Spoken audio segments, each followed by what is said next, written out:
Hey everybody, Jochen Hayden here, and I'm back with the Desert Wolf versus Wirraway Ace War in the Pacific play by email scenario 1 with stacking limits. This is the 30th of October 1942 combat replay and intel analysis. Let's go. Okay, here we go. See what happens here.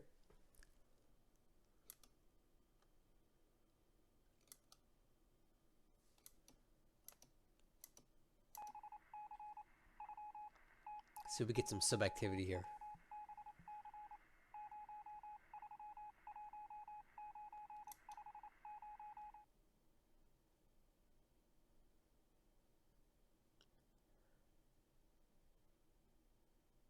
Okay, no night bombing, no nothing so far. Oh, here we go. Another bombardment. Let's see. Is the Dorsetshire going to be there? Dorsetshire. Sorry, I'm not English. It sure looks like it. I think I called this one right too. Let's see. Yeah. I totally called it. Man, I can start to read Desert Wolf like a book now. I saw this task force formed up down here last turn, and I said, I'll bet you he's going to send these guys to Tarawa to bombard. And sure enough, he did. Okay. Got some decent hits there. Casualties are not huge, but it's highly disruptive to the units there, right? It makes their morale go down. It makes their fatigue go up, their disruption go up. So when it's time to land on the beach, they're not as put together and ready to attack. And these supply hits here, that takes an unknown quantity of supply away from the enemy. So this is all good stuff. These are things you have to do before you attack an atoll. Oh, more. He brought these guys back in. All right. He's really going for it. These guys were did last night's run, and now they're back again. So he's just shuttle bombarding then. He's got AKEs or whatever AEs down here to keep these guys loaded up, and they're just going back and forth every night. Man, Tarawa is going to be like Swiss cheese when he's done with it. Any day now the invasion's coming.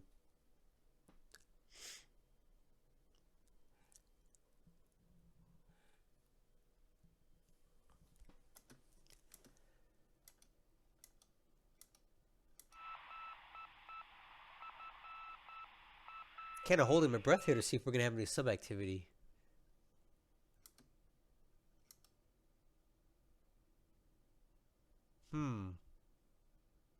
Doesn't look like we are.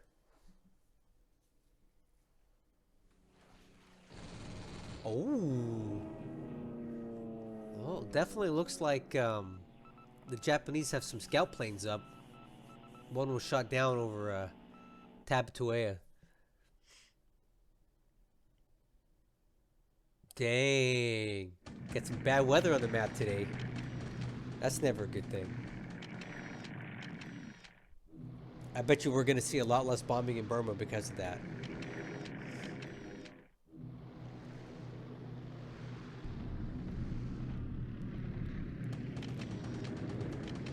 Look at that. He's really scouting over there.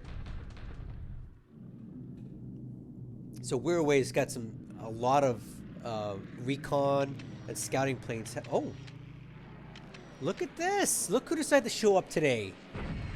The Japanese Air Force. So they're bombing Tungi in retaliation for the attack yesterday. Okay. Severe storm. So bad weather seems to be plaguing this whole area right now. They don't really do much damage, but I'm sure they did cause some disruption here. Okay. We got all these Sonias coming in one cohesive group, I might add. That's pretty cool to see 86 flying at once. And again, Wirraway is targeting the base and not the troops, which is a huge mistake at this point, but he doesn't know that.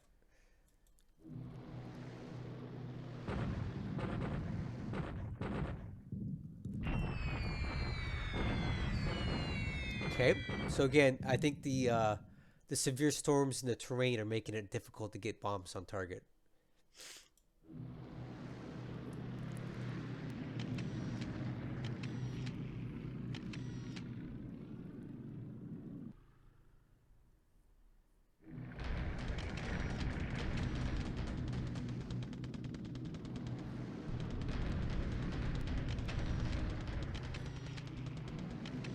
Okay, a lot of Japanese recon right now.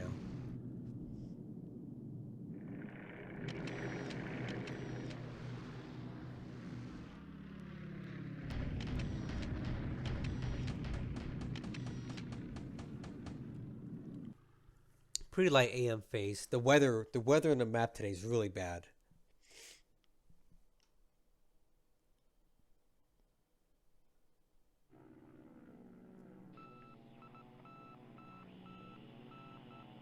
Oh, okay.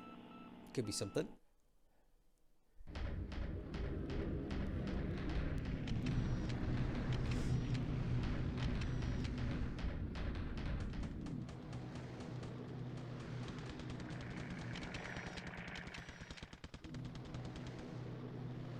Just a lot of recon flights right now.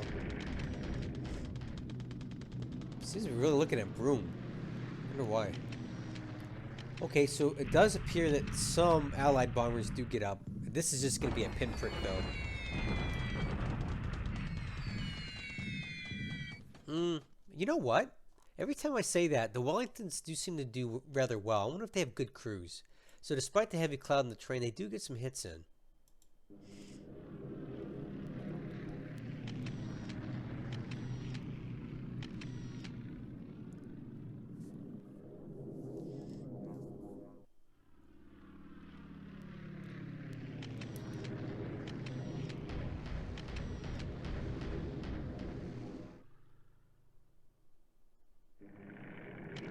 And of course, every time you hear that camera click, that's a successful recon mission by whoever flew it. There, like that, Allied.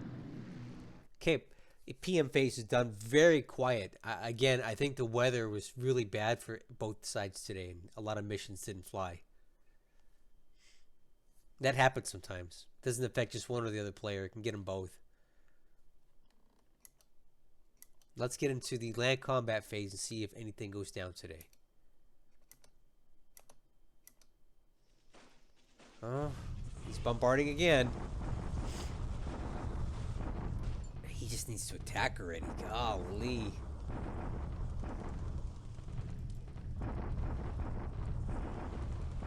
This was actually a pretty ineffectual bombardment today. Would have expected a little bit better. Now, if anything, this is going to convince Wirraway that it's not time to strike yet, when in reality, this is the perfect time to go. Okay, and again, at Bataan, he's bombarding.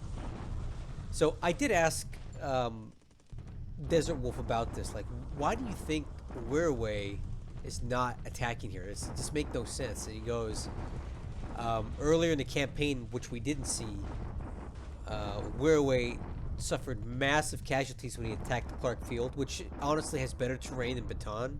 I don't know why that is, but it is. But he lost so many troops doing it that he's probably a little gun shy now. So he's really wanting to make sure before he assaults Bataan that it's softened up as good as it can be.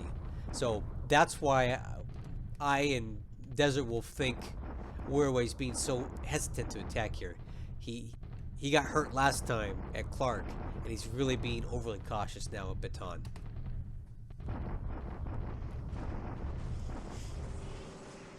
And again, another good bombardment at Bataan. Each one of these destroyed squads, especially up here, is going to eat away at this assault value every day. So, you know, and none of these troops in Bataan are going to get any of this back. Okay, a bombardment attack here in the hex that isn't going anywhere. Some losses, but nothing that's going to stop anything. Okay, allies are now bombarding here. And looking at the numbers here, it does appear that the allies have a numerical advantage here. Big time. However, the bombardment was quite ineffective and no casualties reported from either side. But these guys are chewed up. Alright. That's the end of the turn.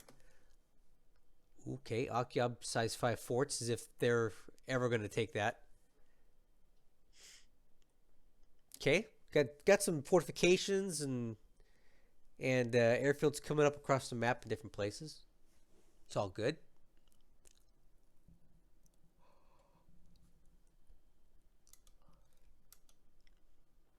Let's see what kind of reinforcements we get on the map here. Oh, there we go. Pennsylvania's getting refit.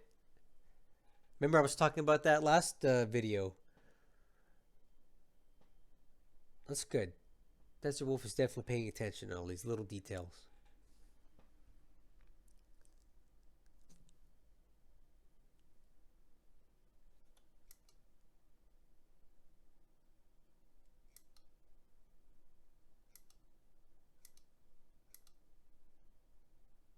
Okay, got some new ship there, and a new unit there in Delhi.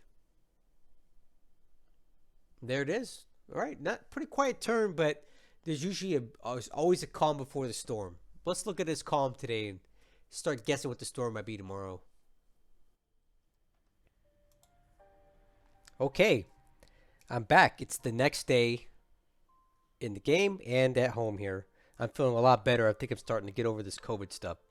So I'm ready to do this. Let's talk about the turn. Aircraft losses today. Pretty light on both sides. 2 Allied to 4 Japanese. So look, we got a Wirraway and a P-40 lost. He loses a couple aircraft here. No big deal. Looking at the Army lost points, the Allies went up 7 and the Japanese 2. Ship sunk. Again, there has been very little activity at sea for a while here. Looking at the overall points, the Japanese have gone up a whopping 5 points today. So the ratio is currently 1.639 to 1. So not going to get to 4 ever. I reviewed the combat report and saw nothing significant in there that we didn't already see in the replay. Same with the SIGINT. You can take a quick peek yourself here, but I didn't see anything that was overly noteworthy at this time.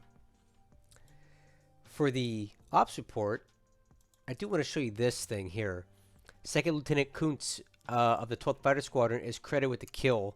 Now, there was no actual air-to-air combat that we saw in the animation, but you did see during the replay that a Betty bomber was shot down by Cap over Abimama. And you can see here that pilot got the kill. So there is air combat that does occur even though you don't see the animation. I've seen it in my campaigns, or like when Lodrick would send transport planes to Terracan and my fighters would shoot them down. We don't get to see the animation for that, but it does happen off screen. So I just want to show you that your ops support will report these things, and you can follow up with them in your turn if you see something interesting like that in your ops report. Also notice this. I was mentioning this last turn about the Pennsylvania. Where's it at? Pennsylvania begins refit in Seattle. So last turn I was talking about the Pennsylvania upgrade. One thing I do want to mention here is that I misspoke about this upgrade where it adds these 5-inch 38 twin turrets to the Pennsylvania. I thought that was a fictional upgrade. Apparently it wasn't. I found pictures of the real Pennsylvania with this modification used for shore bombardment. So it is a real thing. I forget that the Arizona is not the old Pennsylvania class battleship there was. So this did in fact get this upgrade. It's a real thing. But as you see, it's going to be down for 119 days because they're basically going to have to rip the whole ship apart to take out all those single mounts, the casemate mounted guns, and put these turrets in. But when it comes out, it's going to be a great ship. It's got good radar, lots of AA, really good secondaries. This is going to be a good ship as far as shore bombardment and protecting itself from air attack. So definitely a worthwhile upgrade. And then the last thing that wasn't in the ops report, but I do want to point out that I thought was very interesting is over here. Where are we at? I was looking at all this stuff over here in the Gilbert Islands, and I looked at Baker, and I clicked here, and look what I found. All the R-class battleships for the British are in Baker Island. They're a long way from home, man, because these R's basically start out in the Indian Ocean, right? And DesertWolf moved them all the way to Baker. That's crazy. I mean, I don't even know what he's using them for at this point. It just seems, I just thought it was funny that the R-class battleships are so far away from where they started. But I guess it's not completely absurd, right? Because if you look here, you got the repulse in Alaska, right? So just thought that was kind of cool. All right, let's get on with the turn. This shouldn't take too long because not too much happened here. The same places that we've been looking at in China are still in play. Uh, I, I I have to assume that there was bad weather in China. Let me hit the bad weather indicators, and that's probably why the Japanese aircraft did not fly this turn. But Wirraway needs to hurry up and attack here because I actually see these guys getting a little bit stronger. Their disruption and fatigue levels are coming down a lot. So Wirraway needs to hurry up and attack here, or he's going to lose the advantage that he's got. So weather aside, I think he needs to start pushing the buttons on attacking it around here. In this text where he keeps bombarding again, he's kind of stonewalled. So this is really his only avenue of advance in China that I can see at the moment. In Burma, it doesn't look like things are going that great for DesertWolf after all. Now, he's done a lot of damage to these units here, but it appears the Japanese are moving reinforcements from the east and the south into Tangi, and they're going to get there before we're always in a position to attack again, because his units do have high fatigue and reasonably high disruption. So they need time to rest, but every day that they don't attack, the Japanese are moving more troops in to reinforce and rotate these damaged ones out. And we saw the Japanese actually launch an air attack here. It didn't really cause a lot of damage, but it did cause disruption. So just as quickly as Wirraway needs to attack in China, DesertWolf needs to figure out something in Tangi or he's going to lose the initiative that he's got. And it didn't help that basically none of his bombers flew last turn either, because if you look, there's bad weather at Cox's Bazar, Akyab, and all the targets that they would have hit. So they didn't take off. And it gave time for the base to get a little bit of repair. It gave these guys some breathing room. It's, these stacking limits are tough, man. You're on a shoestring budget with how many troops you can put in a hex, and the enemy gets to basically match that quantity of troops. So it's quality over quantity, but if they've got equal quality and quantity, how do you break through? It's really hard. I'm torn about whether or not I'd ever play a game like this myself, because I see the benefits of each way. But I think, I don't know, as a Japanese player, I think it's going to be harder on you to have these stacking limits. But anyway, I could be misreading the situation entirely. So to find any more real activity, we got to go all the way over here to Gilbert Islands. But again, as I predicted, the bombardment task forces did hit Tarawa again, and they're really wearing it down. Let me see if we can see where they're at now. Okay, so they're back. They're not rearmed, so it doesn't appear that they're going to have a chance to go again unless he pulls off something special here. Let me see, does he have any... I don't think he has any kind of... Yep. I don't think he has the capability of rearming these ships here right now.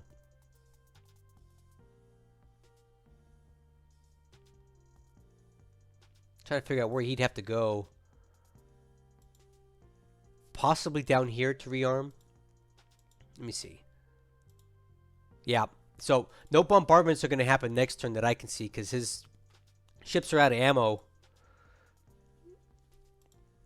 And he's not going to be able to rearm them here at Abemama. But regardless, we do see he's moved up his two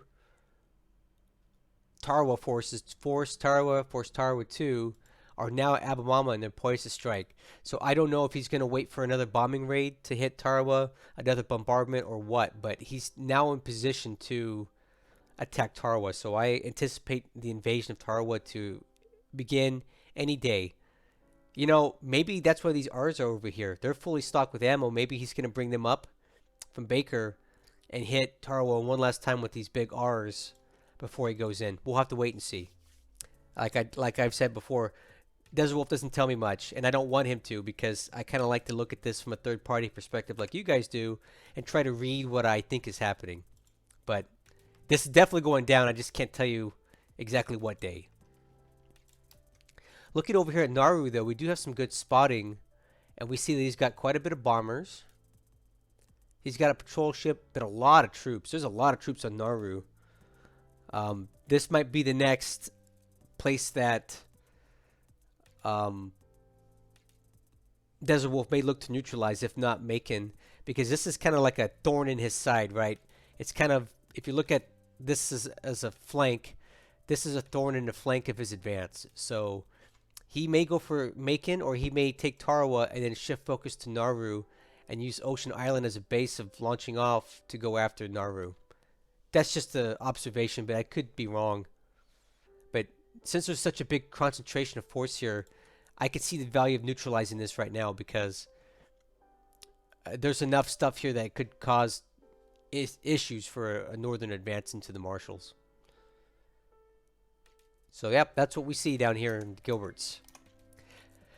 And I think that's it for this video. This is a short and sweet one today because there wasn't too much activity. But what I heard from DesertWolf is the next turn is going to be pretty active. So I look forward to watching that one. So watch this one today, and hopefully the following day I'll have the next turn for you to observe. Thank you so much for supporting my channel, me, DesertWolf, and Wirraway in this campaign. It's so much fun to watch this because it's something different than what I'm doing. It's so much far ahead, and we're getting to see the best at work. So I'll catch you guys on the next one.